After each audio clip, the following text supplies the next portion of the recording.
Squad up, y'all. Welcome back to another episode of The Squad. Squad! I thought you didn't do that on part twos. I thought on part two. I don't know. It came out. Quiet. I forgot. It's all right. It's all right. It came out. It came out. I'm happy to be here. You be happy to be here. You shared that joy. Yeah, welcome back. How are you? How are you?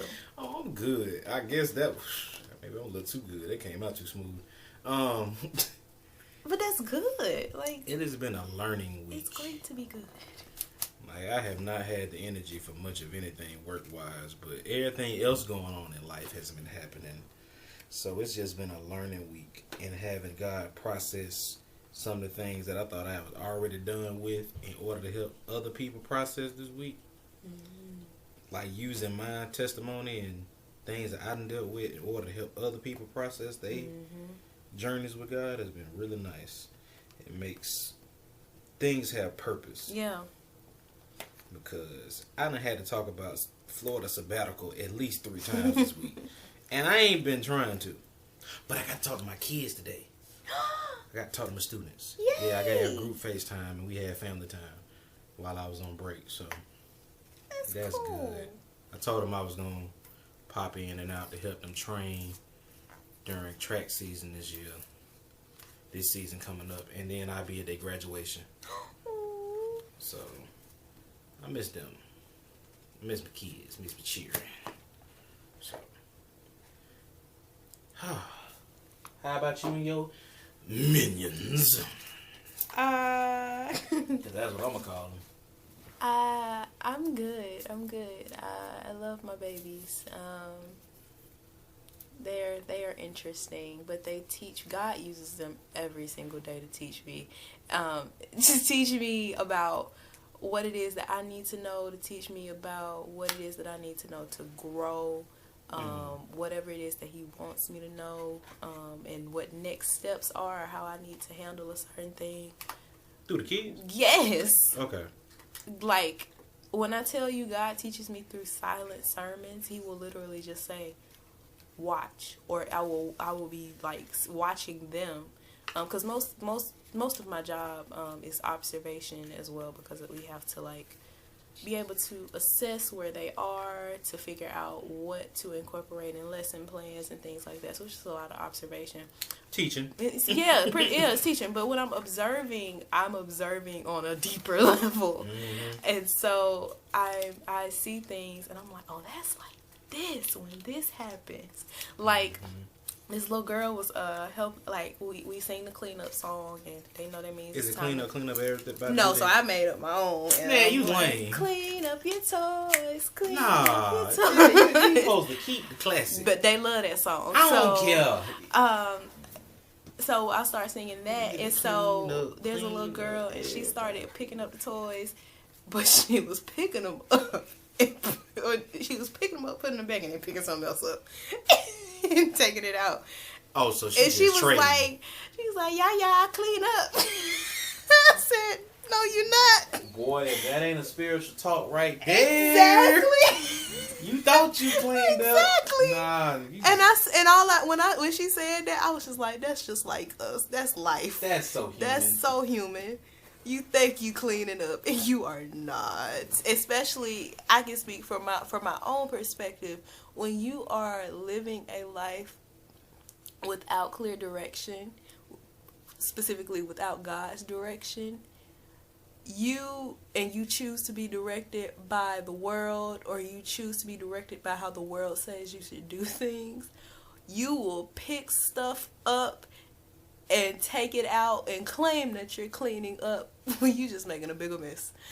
And I, like, soon as she said it, that's just what clicked in my mind. And I was like, God, why do you have my brain set up this way? But yeah, I love my babies. I love how God uses my babies. They're very interesting. I love them though. And speaking of that, this week's episode so last week we touched on grief, and we touched on grief as it relates to the father wound, and how in most cases we are grieving. We can be grieving ourselves. We can be grieving who we used to be, who we wish we were, who we know we're supposed to be. Or we're grieving people who may have left our lives. We're grieving situations. And then there are situations where we are grieving our fathers, or the relationship that we wish we had with our fathers. We're grieving the father figures who have left us, or we're grieving our fathers feeling like they should have been there, and it creates a father wound within us, which then causes us to have some distance with God or from God. And so, just for some quick clarity, or just a quick recap, the definition of a father wound, or otherwise known as father absenteeism, is when your earthly father is absent physically, emotionally, or both, and or very critical, negative, and even abusive, and it impacts you and how you navigate or don't navigate future relationships. And that definition is according to Alive Counseling. And then what tends to cause father wounds are neglect, absence due to divorce, separation, or death, abuse, whether mental, physical, emotional, spiritual, sexual, control or oppressive domination, and then or withholding love. So if you have a father who withheld love from you purposely, as a means to punish you or something like that, they withheld love, blessings, or affirmation, that led to a deficiency leading to a profound lack of self-acceptance. And symptoms of that can be having the thought, or having said, I am not important. And that's connected to just being neglected. Being neglected creates the subconscious idea that you're not important. Facts. And whether you are, again, physically neglected, mentally neglected, emotionally neglected, it makes you feel like you don't matter. Spiritually neglected. Yeah, or spiritually neglected. Low self-esteem is a symptom of a father wound. Woo! Bad one. Woo! Yeah. Bad one. And then having... Woo! Just feeling like there's a deep pain inside of you, or there's just a hole inside of you, that can also be a symptom of a father wound. Pause on it. I was thinking that, and I ain't really say it last time. It's good that when we are talking about father wounds, we have the perspective of male and female. Absolutely, because you can see how it affects both. And we can see that it affects us both in the same way. But it may certain differences too. There are differences, but how it is performed comes out differently. And we're going to talk about that. That's something that God spoke to me about as well. When I tell you God uses my job to teach, it's literally a classroom. Listen, I got spanked for a whole 8 months teaching. I understand. Got my whole life spanked. So, what we're going to talk about this week, we talked about our experiences last week, and so this week we're going to touch on some tools. I'm all about connecting the spiritual to the practical, right? And because God understands that as well. That's why God teaches us through parable and things like that, because He understands. Okay, yes, we have your spirit mind, but you also you have your practical mind. You live in this world, so I understand that. Most times, y'all not gonna get it unless you have a clear understanding practically. So He know we got learning styles. Yes, He knows we have learning styles. And side note, there's a book called, He knows our love languages too. So there's a book called Seen, Known, Loved, or something like that. I'm gonna put the book in the description. I think that's what it's called. But I've been reading it. It's by the same man that wrote the 5 Love Languages. Interesting. That's good. It's good. So that's good. But you know that's good. And it shows you how God loves you. It shows you God knows your love language, and He knows how to love on you. And it helps you to sit down and look around you and see how God has already provided everything that you need, even emotionally, and shows you how He loves you. But I just find it good that the fact that, love languages is something that we've really been paying attention to in relationship building. And the fact that somebody who created it Yes. was also a believer. And Yes. it was rooted in something Yes. positive. Yes. That makes me feel a lot better about Absolutely. love languages. Absolutely. Please stop using your astrology sign for toxicity. Yeah, that's not. I have my own thoughts on astrology. I told you a while ago. I feel like astrology is really who the enemy says you are, and it keeps you boxed in and it keeps you stagnant because you start saying things like, "Well, I'm like this because of my sign or because of my horoscope," and it stops you from challenging yourself to grow or from accepting correction when you know that you need to grow. Because they be trying to do stuff like... The thing that I hate the most... I don't say hate. Hate is very strong. It normalizes toxicity. Yeah, it does. Like, I do this because I'm a Leo. I do this because I'm a Gemini. And I used to do it too. I get it. Trust me, I get it. I be doing this because I'm a Cap. First of all, don't do that to my sign.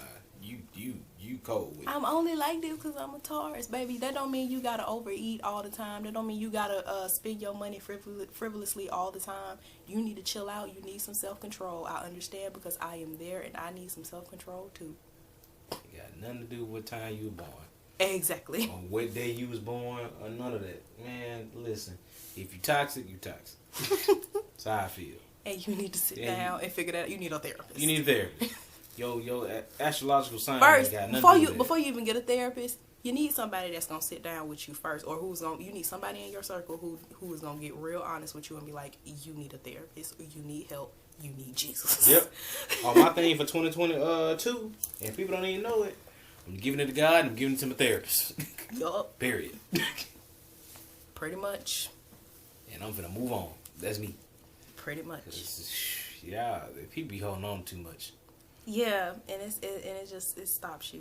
It stops you from so much. You got to stop holding on to that, which is what I'm about to get into. So, before we get into these tools, I want you to think about it from this perspective. Think about a father wound from this perspective. Or, mind you, she did these notes on her own, so technically I'm finna go through the class with y'all with tools.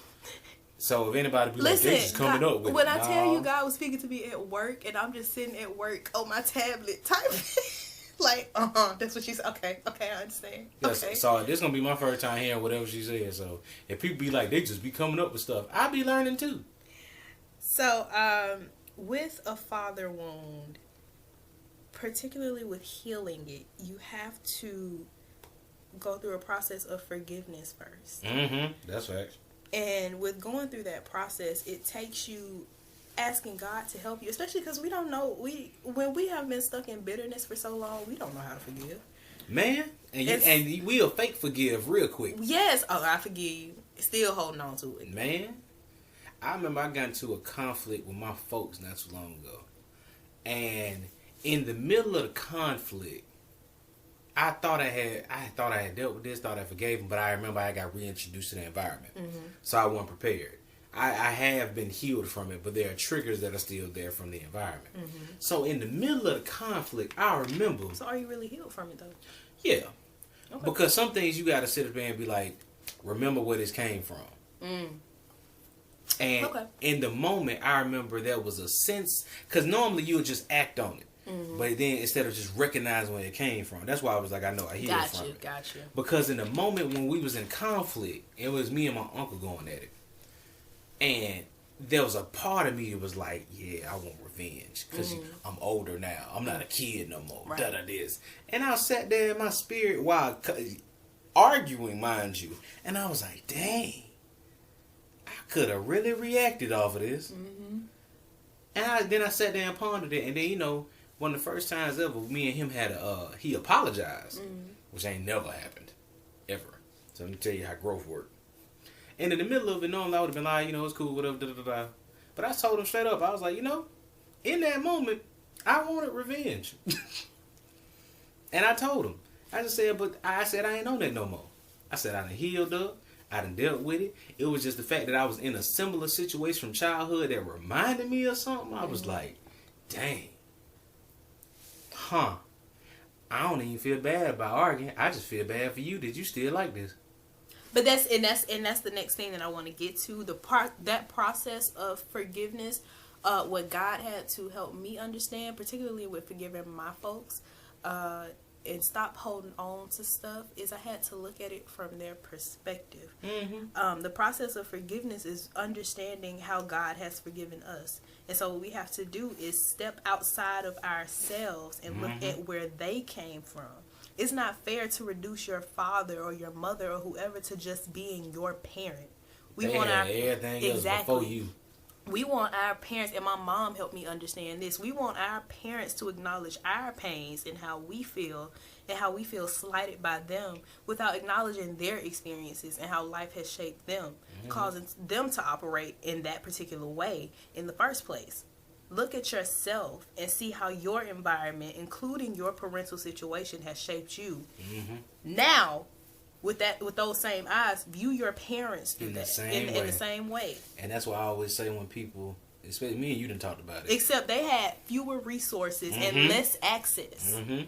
And that's why when people be having conflicts with their folks, I always start telling people, like, listen, you gotta give your parents some grace. Yeah. The fact that they even was able to raise you to whatever you are currently. Now, mind you, environment plays a factor, your own experiences play a factor, but whatever form that you came out with because of their parenting, you gotta have some grace. Yeah. Because the fact that they can have their own traumas, their own issues, lack of mental health help, for real. Exactly. Lack of, like, outlets to really process their situations, and still came home and fed you, clothed you, protected you, had some form of whatever they thought love was at the time to give to you, which may not have been what you needed, but they gave you what they knew. Exactly. That's what we mean when we say your parents did the best they could with what they had. And when you really look at what they had, it wasn't much. But that's also a testament to who God is, because God took their little and made a lot.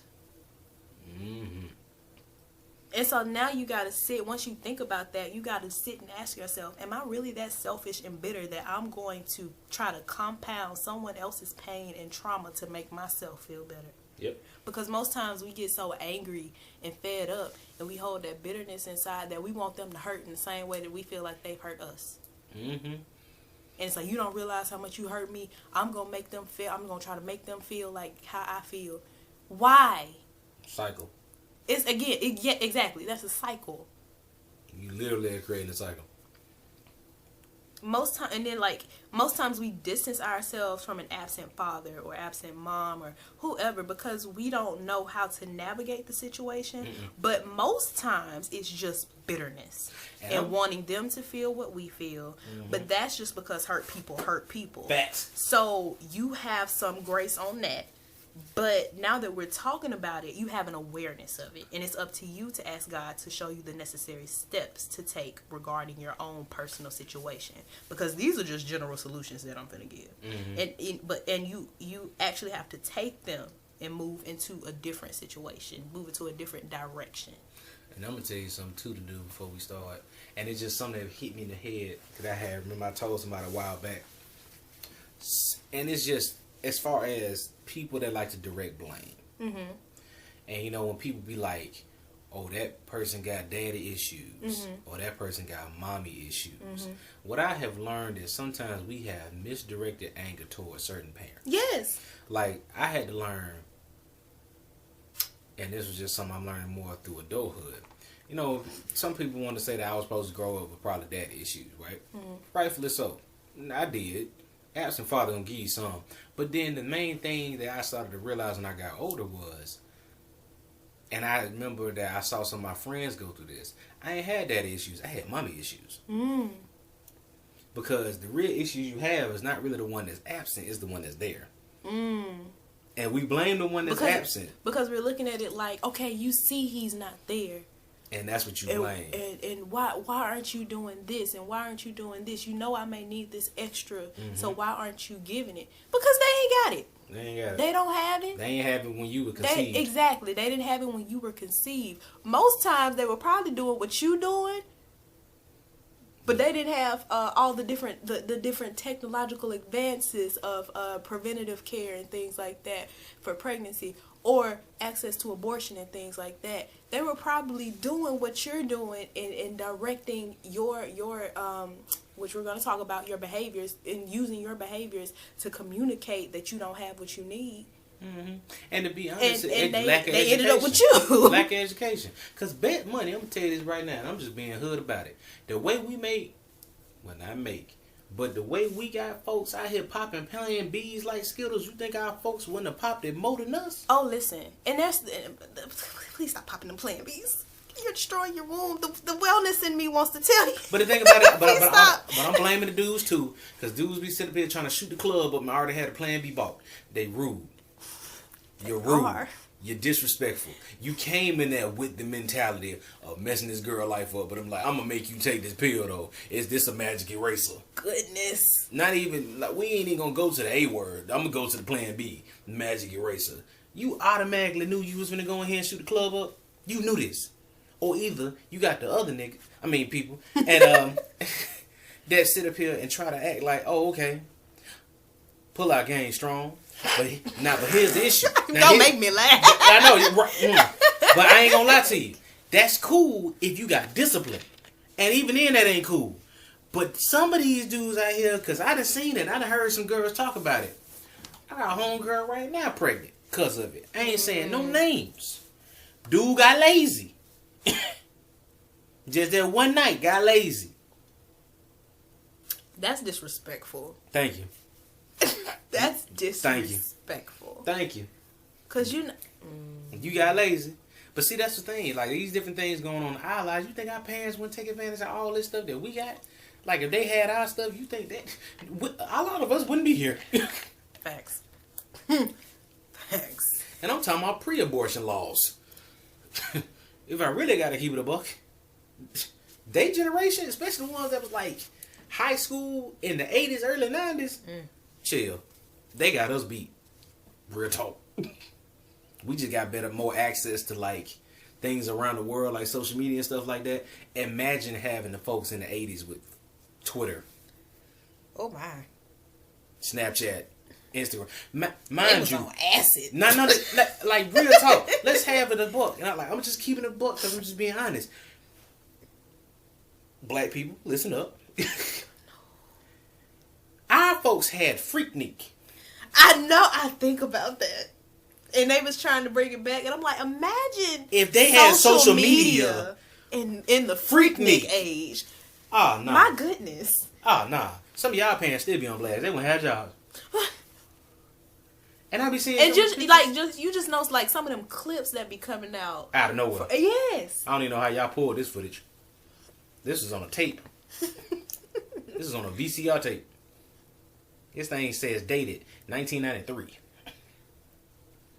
But that's the reason why, thinking about that stuff, on everything they had to look at and go through, Reaganomics, crack era, all this other stuff, and they still had children. And they come from parents who had to go through civil rights. 70s, World War II, goodness, Korean War, still Jim Crow laws. And if we really got to keep it a book, keep it diverse, containment camps, actually crossing the border, swimming to America. Yeah. Like, depending on what diversity group you from, like, bruh, think about it. And we be talking about our parents real bad and our grandparents real bad. We gotta give them some grace. Now, I can't say this. They had no pandemic, though. This pandemic's so serious. So, the next thing you have to do, or the next step, I would say, in that forgiveness process, which this is from my own experience. These are things that God had to like reveal to me and show me and help me move through. But the next part is recognize that you and your dad, or you and your mom, or you and whoever are much more alike than you think. Facts. Or would like to admit. And that's the reason why y'all can't stand each other. That's the reason why y'all can't stand each other. If your parent has certain habits that you don't like or agree with, pay attention and recognize that you probably have some, if not all, of those same habits. Mm-hmm. Why do you think that is? Could it be that you are subconsciously replicating what you've seen as a means to cope? Mm-hmm. Could it be that they are also replicating habits and just doing the best they can with what they have? What they know. But now that you're listening, you know what you have that they didn't. What do you have that they didn't? Access, knowledge, education. It may be for you to share this information. And what be killing me. But hold on. Go ahead. I'm mad now. Cause I am too. Cause like now that you have this information, like I can't be that person that sits back and watch their friends neglect themselves spiritually anymore and mentally and emotionally because they're so caught up in their traumas that they're being led to destruction in their lives as a result. Facts. Nope, not today. Saying I'm not because I really see it like that. Like because I really see it. I gotta point it out to you, and I can do it with some tact. I can figure out how to do it with some tact. I'm gonna need God to lead me on that. Mm-hmm. But because I really want to be like, no, stop it. You're letting this happen. Yep. But you're not gonna receive it that way. Nope. And I know you're not gonna receive it that way because I didn't receive it that way. Nope. And so I have to really sit and be like, listen, let me explain to you how I see this. I see you going down this path, and it is because you want to be, that sounds bad, but you want to be such a victim that you're holding on to it. Because you keep holding on to this victim mentality. And maybe you're holding on to the victim mentality because you found your identity in it. And you found your identity in it because it's what makes you feel validated. Ooh. If somebody listens to you, the only time you feel like somebody listens to you is when you crying wolf. When you hollering bear. Not hollering bear. Yeah, I'm going to call on that one because I have learned that a lot of times whichever mode or whatever emotion that makes people pay attention to you in your own personal crises is what you're going to use the most. Absolutely. Example. Some people only listen or even have communication through yelling. Yeah. And it's because and I had to learn that. I had to learn that because I felt like that's the only time somebody would listen to me. And you know how I learned that? Through these children. Mm-hmm. Through how I interacted with these children. When I realized that I was yelling at them children and yelling at the children in the same way that I did not like to be yelled at, I broke down. Yep. Because I was like, I am really behaving in a way that I have been taught. Yep. It's all I knew. And I don't want to do that. But yeah, that's another example of you use what you knew. Yeah, exactly. And even if you know better, sometimes we lean on what we know. Until we figure out something else. Until we learn something. I would say if you learn something better, even though you have that information at your fingertips, you still might lean on what's comfortable, which is what you've been taught. Yeah. Because sometimes even with knowledge, you still have to put it into practice. And one thing is for certain, if your knowledge has only been gained in recent times, but you've been alive on this earth and been raised for way longer than that, it's going to take a little bit more work than you just reading a book. And I thank God because that's I know that He is using this as my opportunity to use what I've learned and put it into practice. Yeah, because He's trying to get ready. Yeah. Because if you're trying to, and I had to learn too, and it's funny, the podcast came out after I stopped teaching, which is interesting. But in order to, I have learned that the best people that God want to pull in order to help people come back to Christ is people that have some form of teaching background in them. Because everybody want to talk about Jesus in parables. Jesus was a teacher. He was. He taught the That's same way called when him he was, Rabboni, which means teacher. Teacher was the same way he went when he was a kid and went and learned up under the priests of the temple. Left his parents and went to go learn. That's how Jesus learned how to teach. And then he learned also through God that, okay, based on the environment that I am in, me coming in fire and brimstone with the Bible, or where at the time it wasn't the Bible, it was probably his Old Testament. I can't come at you like that because that's what you hear every day. So I'm going to take this same idea, theme, that I'm trying to teach you spiritually, and I'm gonna put it in stuff that you know. Yep. I'm gonna talk to you about fish. I'm gonna talk to you about things going on around in your particular town or area that you can recognize in order to help you process what I'm really saying to you. That's all teaching is. Teaching is meeting people where they at and helping them understand whatever complicated subject it is. That's what good teachers do. Which is why we got a problem with some preachers, because they forget to teach and they just want to hoop and holler. Yes. Which is why a lot of people stop going to church. Yes. Squad up. That's the reason why we do this. Yes. But I don't know, man. We really got to get back to just, it ain't as complicated as we make it. It's not. It's not. It's really simple. But I have learned, if this week ain't told me nothing, a lot of people make the simple complicated. Because it's easier to do that than it to be so blatantly obvious. Because it makes you feel stupid that it was that simple. That happens with love. That happens with communication. That happens with everything. Honesty. That happens with everything. But humans do not like their intelligence to be doubted. I don't want peace. I want problems. Always. Like you choose conflict because you believe. And this is the craziest thing, because I was thinking about this just in terms of relationships and stuff. Is that we choose conflict because we think that love should be hard. And it's not. But when it's meant to be, and you with a person that you're supposed to be with, love is easy. It's not no conflicts.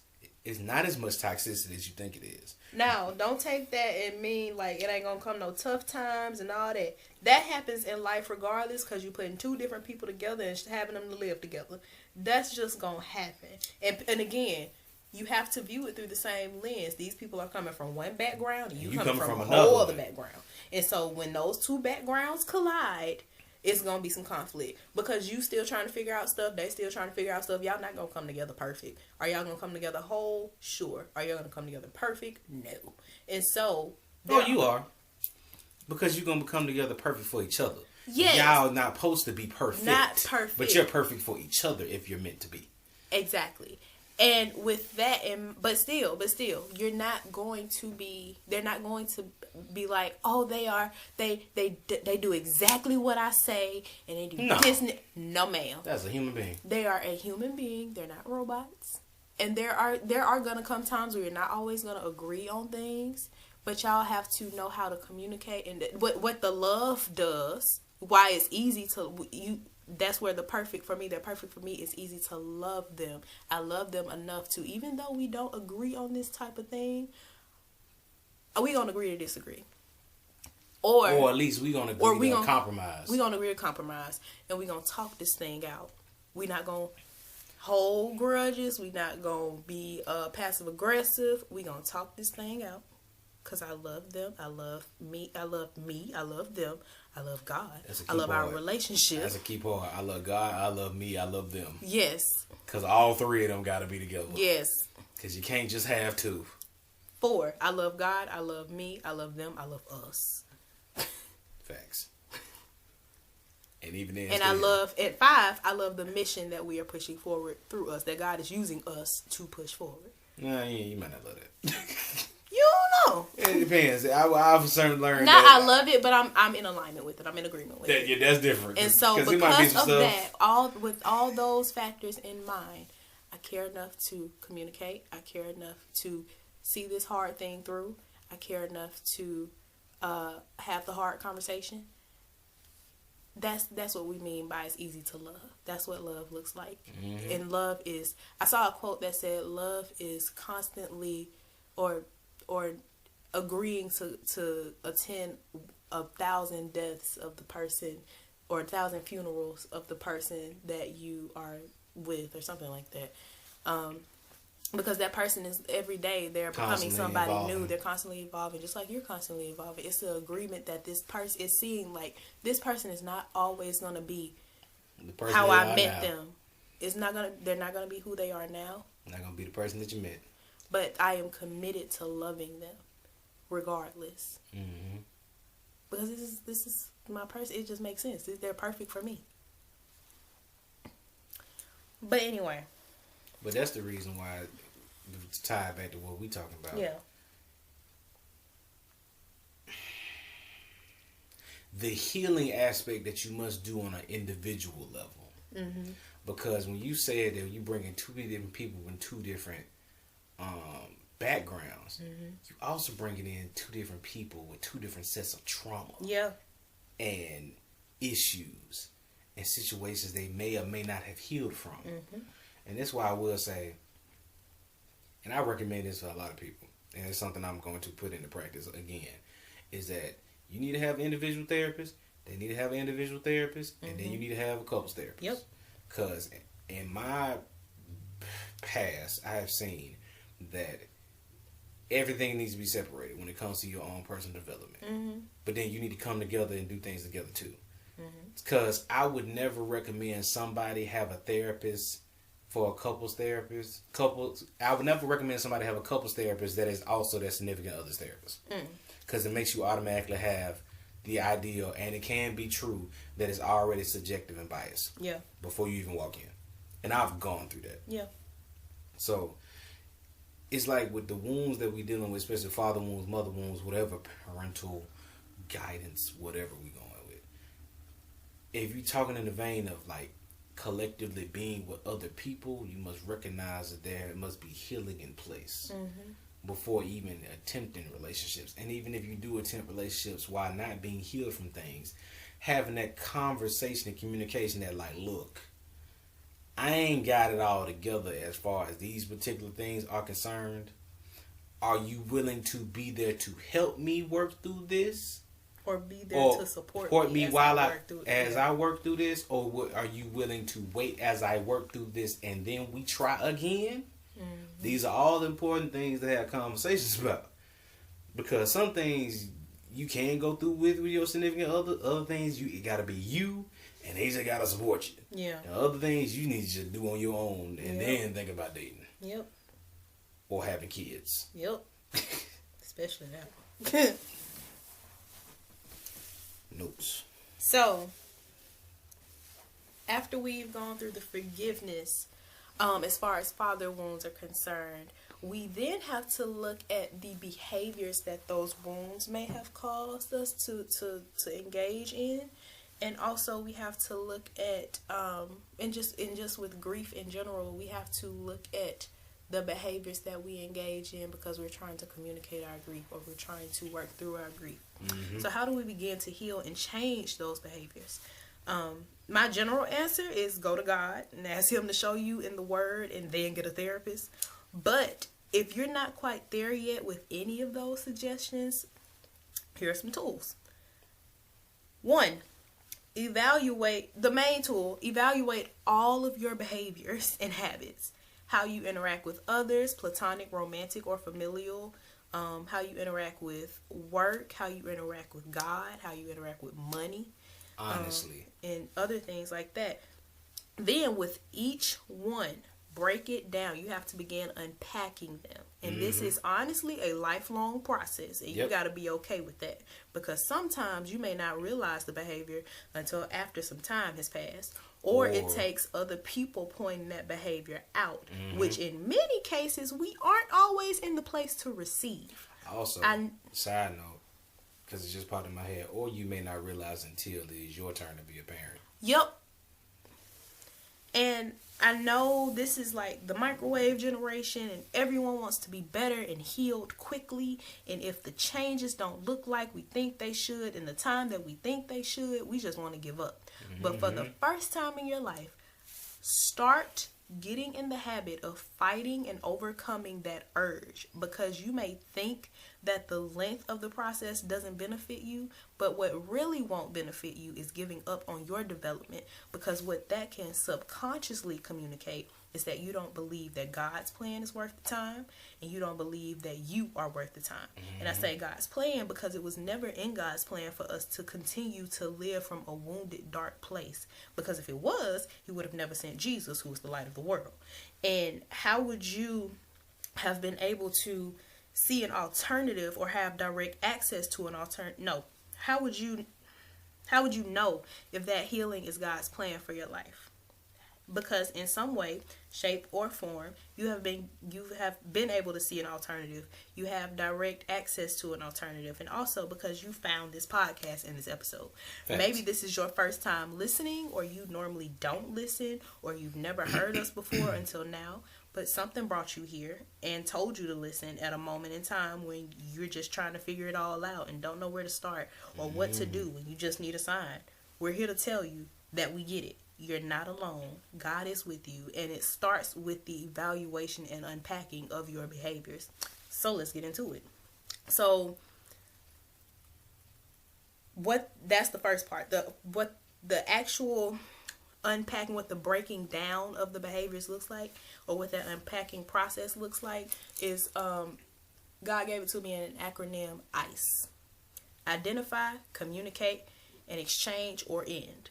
So first, you identify the behavior. You ask yourself, that's it. That's the first part. What is this behavior? What is this that I'm doing? Mm-hmm. Why do I keep getting angry or riled up every time something happens? Mm-hmm. Why do I keep turning to sex? Why is sex so important for me? Why do I keep turning to drinking? Why do I keep turning to drugs?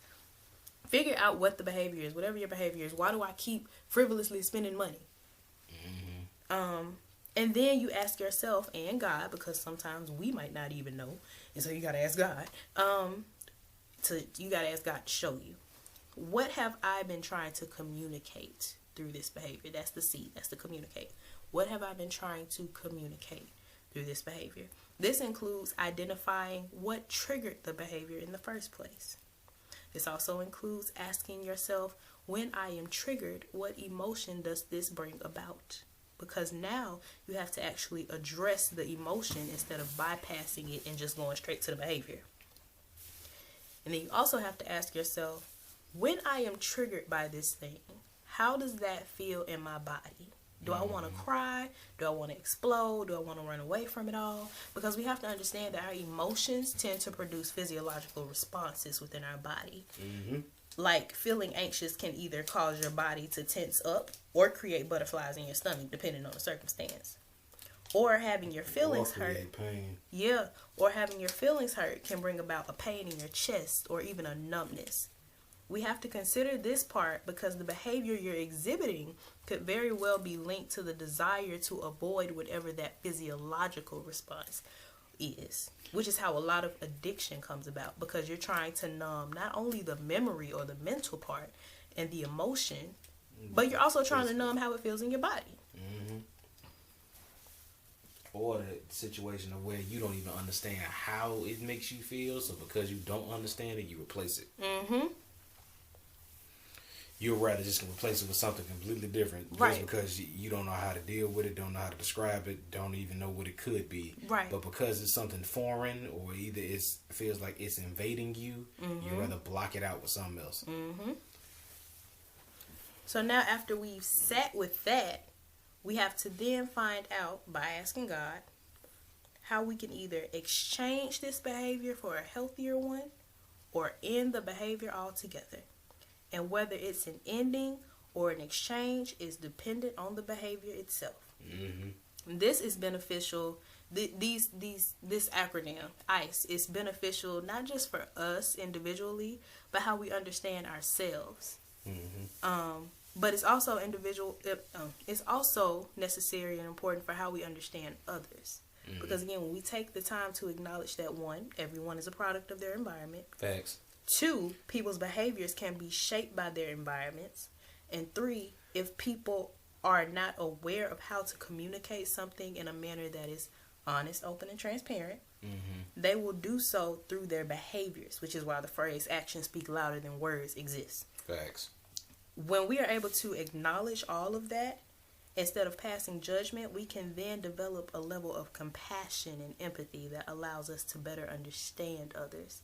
Begin to develop a better idea of how we can approach those other people in certain situations, Mm-hmm. and even create a space where they can feel comfortable enough to begin understanding those things about themselves, Right. and actually begin the work toward making progress. And you don't even know how that can impact their lives and the lives of those around them. It's a cycle of love. So that's what God gave me, and now I'm giving it to y'all.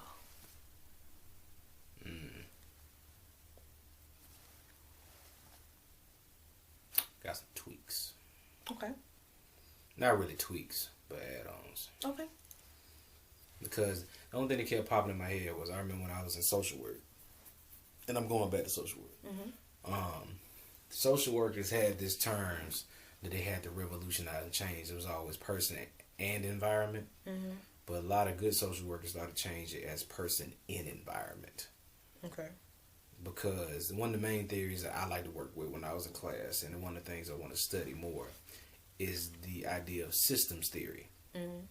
And that there are so many different systems in place that interact and help control everything going on around you, that we try to act like, oh, this happened because I did it, when in reality the system in place Mm-hmm. is what actually affected you. Yeah. Systems theory looks at everything from a micro, meso, and macro Absolutely. perspective. Sometimes when we're doing things as far as healing, I feel like if you don't know what particular area that the healing needs to come from or needs to go to, we might try to heal in one particular place and we're literally wasting our time. Mm. So let's take it back to systems theory. Micro level, meso level, macro level. If you were hurt on a micro level, but yet you're trying to heal on a macro level, that healing never will be complete. Because you've been sitting here wasting so many resources trying to heal yourself on a macro level, and you never even got to the root of the issue.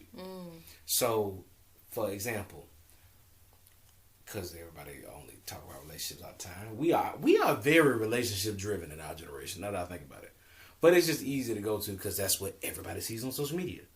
Well, we'll clarify that we are romantically relationship driven, because we are created for relationship in general, for connecting to other people.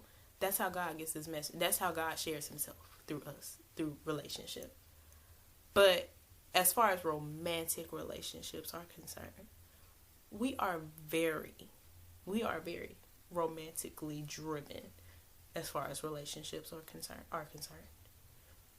And I think that's just because we feel like, or we have been conditioned to believe that is what will complete us, and that is what will get all of our needs met. The reason why I say relationships without romantic is because in this generation, although that is particularly very seen and perpetuated in lots of areas, I also see it from the instance of we are also the loner generation, where everybody feels like, oh, friends ain't real, loyalty is not real, I must be alone. That's why I say relationship driven. Okay. Because in this generation, we're driven in different ways when it comes to different forms of relationships. Instead of looking at relationships as far as, like you said, God intends, based off connection and different things like that, we have eradicated certain forms. Yeah. Because instead of having friendships and actual genuine friends, we'll be like, because we can't trust nobody, I'd rather be alone. Okay.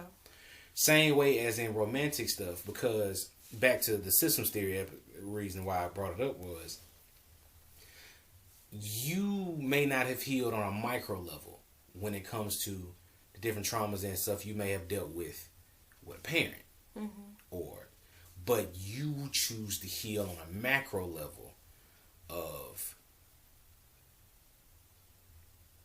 why my job and my career goes this particular way. I'm gonna work hard fixing that. This is what brings me actual joy. If I heal this particular part of me, then I should be good. Forgetting the fact the real root of the issue was at a micro level. Gotcha. And that's why I was like, relationships as far as multiple forms of relationships. And when you heal in the wrong area, or you think you're healing but you're in the wrong area, you then walk around with this idea of I'm good.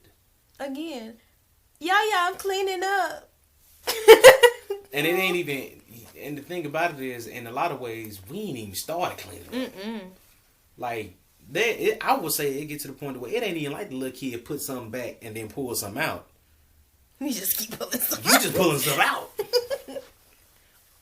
Or either you standing still. Yeah. Not putting nothing back or putting nothing out. You just neutral. Yeah. And it gets to the point to where you just like, all right, like you said with the first part of the tools, you gotta be able to recognize where it come from. Yeah. You like identify. I always swap out identify with acknowledge. Yeah. Like use I or A. It could be ice or ace. It can be ice or ace. If you don't identify or acknowledge what your issues are in the beginning, then you will never even get to the communicate part and the exchange and end part. Like, but if you acknowledge in the macro, when you really should have acknowledged the meso or the micro, or vice versa, I'm gonna identify that right now in my life, I am hurting because my father was never there. Micro level. Mm-hmm. Macro level. You suck at financial building. All your bills ain't paid because you suck at this. That ain't got nothing to do with your daddy. Wrong area. Okay. Wrong area. Like some things we be going micro and be like, I'm not like this because my mother wasn't like this. No, you was trash by yourself. They ain't had to do that. There are some situations where something has been, you have internalized something, and it has played a role in your behaviors. It has played a role in how you handle your finances. It is not the entire root, but it has its place in some situations. And not every situation. And that's what I'm saying. That ain't the same as what I'm talking about. Okay. I'm talking about you got misdirected. Okay. Like, there is no connection. You just choose to focus on this part because you think that's where you supposed to be healing at when you really supposed to be over here. Okay. Because this is what you see. You like, oh, well, I ain't good at this particular thing. I suck at this. No, you got other issues over here. Mm-hmm. They're not even correlated. But it's just easier for you to focus on this one. So you chose this one. Mm-hmm. Because you say, oh, my finances really messed up. That ain't got nothing to do with my mama. I just need to just make more money. No, you need to learn how to manage the money you got. And I say that because I'm speaking to myself. But I'm just saying, like, that's what I'm saying. When you bouncing between the different levels of how your life is, like when you focusing on the wrong areas and you really get to the root issues of certain things, if you don't really do the work in that particular area and you looking at something else, you gonna walk around think you the best thing smoking and you is nothing but a broken person with tape on. Oof. Like you a broken glass and the only thing you did was tape up. You ain't even mend the glass back together. You just put tape around it. Like, and the thing about it is you think the tape's so strong that you can pour water back into yourself. No, you leaking. You are leaking. Like you pouring water, and I keep telling people, and me and my friend Micah talked about this, like how people say, how can you pour from an empty glass? Mm-hmm. Like saying that you overwhelmed and you really ain't got nothing to give. Mm-hmm. But then I had to tell Micah, I was like, but how can you pour from a glass that's cracked? Like you think. You ain't pouring nothing because everything is spilled out already. But you don't know that because in your mind, you still receiving. Like you can pour in it and you can physically see it's filling up. And if you want a clearer idea of what that looks like, I am taking care of myself by doing a face mask and lighting a candle and reading a book. Self-care. Self-care. Because the thing about it is, and I would say in this generation, self-care is not always the pretty common thing to do. It's not always about your relaxation. Self-care is about your development in general. Yeah. Some days it ain't about putting on, music, getting a bubble bath. Some days it's sitting there and being like, all right, I'm dealing with a whole lot of stuff. Let's get to the root of this. Sometimes you need a snotty nose breakdown with God. Mm-hmm. Self-care is feeling the hurt. Those are the best. Like in some days I had to tell somebody recently, I'm like, listen, self-care ain't you going over and just being like, okay, I ain't gonna deal with this right now. I'm gonna go, read a book, watch TV, relax. No, self-care is you sitting over there in that corner and feeling what you feel. Yeah. Sometimes self-care is getting some rest because you need some rest. Self-care is not taking a nap in order to escape a problem. Mm-hmm. That is a behavior that you have adopted. So how can, now that you have identified that behavior, if that is you, now that we have allowed you to identify that behavior, now what are you trying to communicate through this behavior? Mm-hmm. And how can you exchange this behavior or end the behavior altogether? Yeah. So I'm going to put myself on blast. Because, I'm transparent. I might as well. And I'm going to say something that most men won't. Yeah. Behavior. Identify. I'm having sex with all these different people in relationships. Oh, Jesus, I'm so glad you said it. I'm so glad you said it. In relationships or not. Not saying this is my current behavior, but just an example. I've been here at this stage. I have been here as a woman. Okay. This particular behavior. Communicate. Why am I doing this particular behavior? Oh, it's not because of pleasure. I need something. I ain't even just I need something. I'm lacking something. Because it can be I need or I lack. So, me. Okay, cool. I'm doing this thing. Okay, why am I doing this? Idea. Because I believe that this is going to be how I keep somebody in my life. Mm-hmm. In a relationship with a woman, I feel like this is a necessary duty that I must fulfill because this will keep them. Or it will keep them from cheating on me. Or any other things they got a situation to do with it. Or this is the only thing that I feel validated in. Or I feel like I'm good at it. The only thing that I'm good at. I feel like I can be good at a lot of other things, but I know I'm good at this. Mm-hmm. I make them feel good. So I feel like... this is what I equate to love because it produces the love hormones within my body. That so makes it me convinces feel me that it's love, but it ain't. But it ain't. So if these are things I think, also let's communicate again. Because there are levels to this communication part. So why do I feel that way?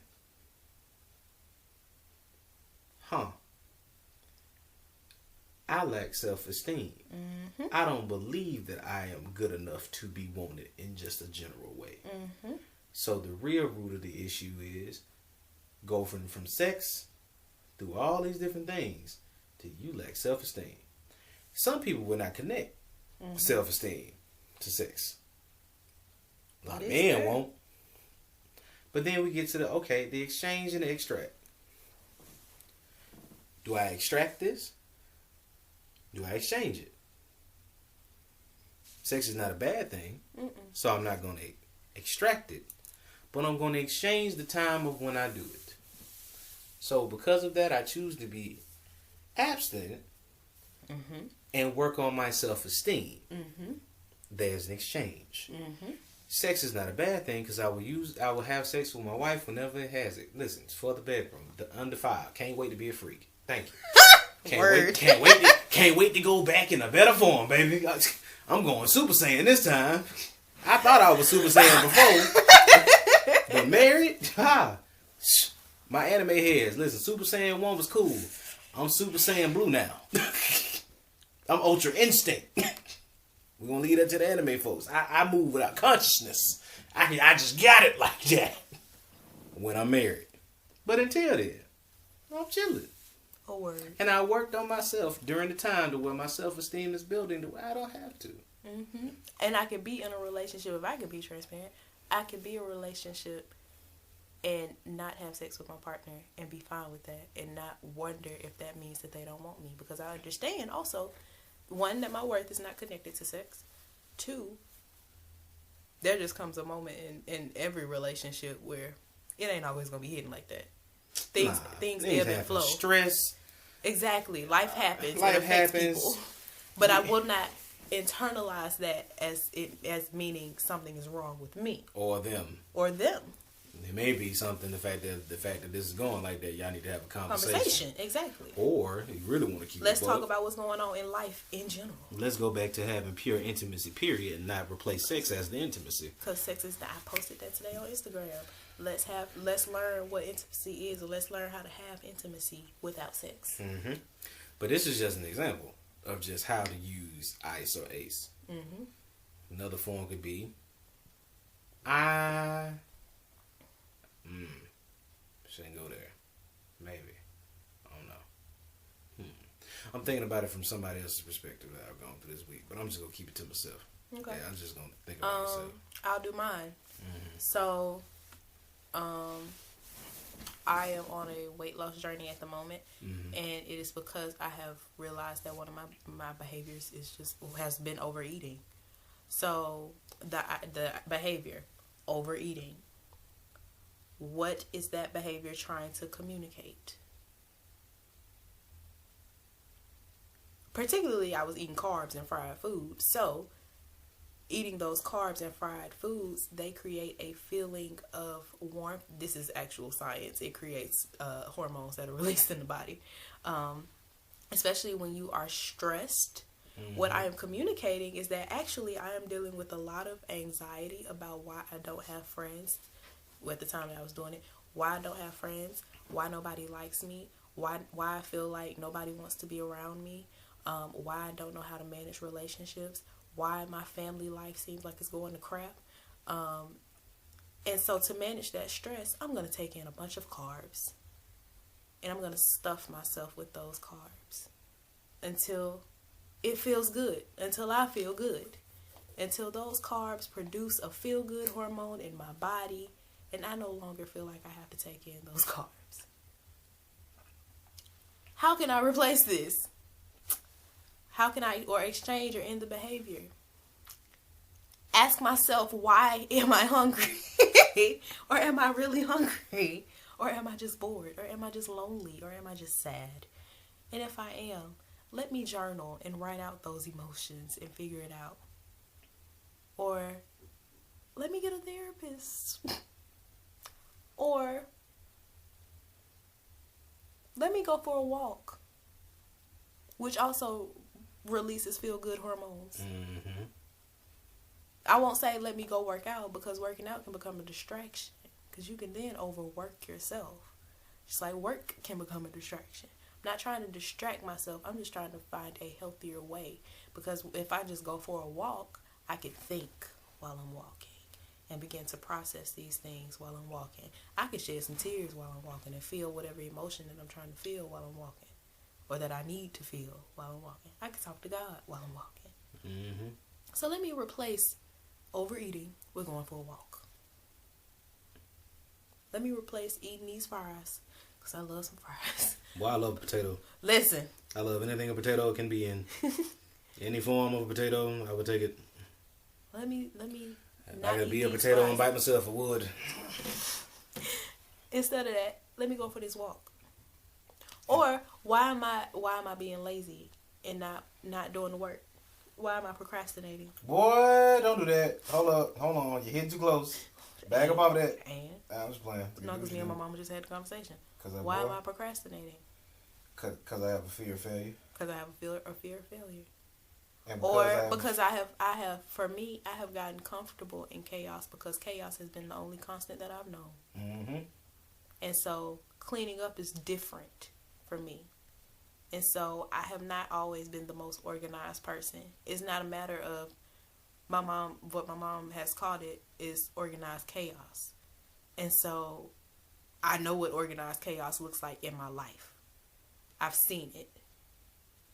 And I have become adjusted to it, to the point where my room can be in organized chaos. And to me, it looks fine, or it'll do for now. But I know I actually need to get up and organize some stuff and clean up, because I don't want to live in chaos anymore. I don't want that life. So what do I do instead? How do I exchange or end the behavior? To be quite honest, I'm still working on that with God. And that's okay. Because I really don't know. And I'm in the process of getting a new therapist, and I'm going to need her to help me with that. Man. Shout out to getting new therapists. That journey is not easy. I'm sitting up here looking for a black male therapist right now because I'm at this point in my life where I'm just like, hey, bro, you in the manhood part, and you need a black male therapist. Shout out to my black female therapist. I had one in college. They helped me out greatly. But I'm just looking at it from a perspective of I need somebody that I can relate to, but they can also give me that particular, hey, boy. Yeah. You effing up. Like, and I need my therapist to be like, girl. I need my therapist to really be like, hey, you stupid. You know you being stupid, right? All right. That's what I'm looking for. But yeah, those are just some examples of how you can look at this, how you can use these tools. So remember, ICE or ACE. Identify or acknowledge. And then communicate. What am I trying to communicate through these behaviors? So you identify or acknowledge the behavior, and then you ask yourself, in God, what am I trying to communicate through this behavior? Which then requires you to go through what triggered the behavior in the first place, where it came from, how it feels, how it makes you feel, how the trigger makes you feel, what the trigger feels like in your body, and then figuring out, okay, how can I exchange this behavior for a healthier one, or just end the behavior altogether, or how can I begin the process of ending the behavior altogether? That's E. And so I hope you guys enjoyed this episode. I enjoyed sharing this with y'all. I feel really good about this episode. I really believe that this will help somebody, and I thank God for it. It helped me. It helped me when I received it. It helped me just now sharing it with y'all. And I'm just really happy. I'm glad God is using me in this way, because I have been running around, or I had lived a life of running around and bumping my head and trying to figure out my purpose and make my own purpose. But I feel like this is what God has me here for. And so I'm really just happy. And so I thank God for making me this way, making me who I am. I thank God for Jay. I thank God for y'all. And I am excited to see how this podcast blesses people, how God uses this podcast to bless people, how God breathes on this podcast. Because right now, this episode feels like the start of something great. That's what it feels like in my spirit. And I see the direction that I want, that I would like for this to go in. We can talk more about that direction from your perspective as well. But I really like we sit and talk about our experiences first. And then we come back with tools. I love it. Well, we kind of been doing it. Yeah. Subconsciously, but now we actually did it. Actually planned it. So, I thank God. I'm thankful. I feel peace. So, we will see y'all next week. We were not live this time, but hey, man, I need a break anyway. Yeah. Because, listen, having a camera is draining. Yes, it is, actually. Like, trying to have real talk and be like, dang, somebody can see me talking about this right now. Which, I mean, I don't mind. But then, eventually, you just need that mental break. Yeah. Just to be. And get back to your first element. Yeah. So ain't nothing wrong with it. I mean... So, yeah, we'll probably, like... Watch it if you want to. We'll probably do the video, like, every now and then. But where you can always find, like, videos of the audio is on YouTube. And that link is in our description. Also, remember to rate, review, subscribe, download, Apple Podcasts, share. Spotify Podcasts. Yes, everywhere. Wherever you get your podcast, it's there. And make sure you share it. Bless somebody else with this. Like, subscribe, share. Absolutely. If you know somebody else who needs these tools, TikTok. share it. TikTok's Follow us some on audio Instagram. clips. Share the Instagram. Share the Twitter. Share everything. What? Twitter. So, yeah. That's it. Deuces. Peace.